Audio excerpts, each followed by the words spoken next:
Should pregnant women avoid shower gel? A recent report from the Royal College of Obstetricians and Gynecologists highlighted the challenges of dealing with potential but unproven risks to child health during pregnancy. The report's authors acknowledged that most exposures to environmental chemicals experienced by pregnant women probably pose minimal risk. To be on the safe side, though, they suggested a safety-first approach that includes, amongst other things, minimizing the use of shower gel, using fresh food whenever possible, and not purchasing new cars whilst pregnant. The report is based on growing concerns that the cocktail of chemicals we are exposed to may present risks we are currently unaware of. Certainly, laboratory research is uncovering new information on how some chemicals in everyday products interact with our bodies, and some of these interactions may affect unborn babies more than we previously thought.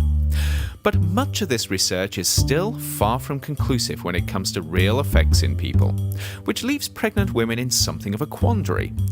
Should you stop doing something that seems harmless and might even be good for you, simply because someday the science might show that it wasn't as healthy as you thought?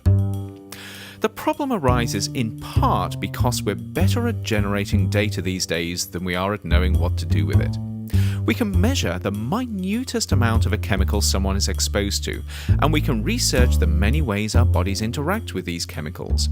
But in many cases, we're struggling to stitch the information together to say how relevant it is. It's a bit like discovering for the first time how sausages are made. We don't like what we see, but we can't work out whether that makes sausages dangerous or just distasteful. And this uncertainty makes the risk-benefit trade-offs we face every day tough. How do we find the right balance between what makes our lives better and what makes them worse? And how do we make sure that a decision not to do something, like use shower gel or purchase prepackaged foods, doesn't lead to a bigger risk than the one we thought we were avoiding? Of course, we're surrounded by things that may cause us harm, and someone needs to be making sure we had the best information possible to reduce that harm as far as we can. For substances that seem safe but may not be, some of that responsibility lies with scientists working to understand possible risks and effective ways of avoiding them. And of course, people potentially at risk should probably be kept in the loop as this research progresses. But we also have to be mindful of the risks of deciding not to do something without thinking through the consequences. So, should pregnant women avoid shower gel? Probably not, unless they believe the advantages of using something else, or nothing at all, are substantially higher.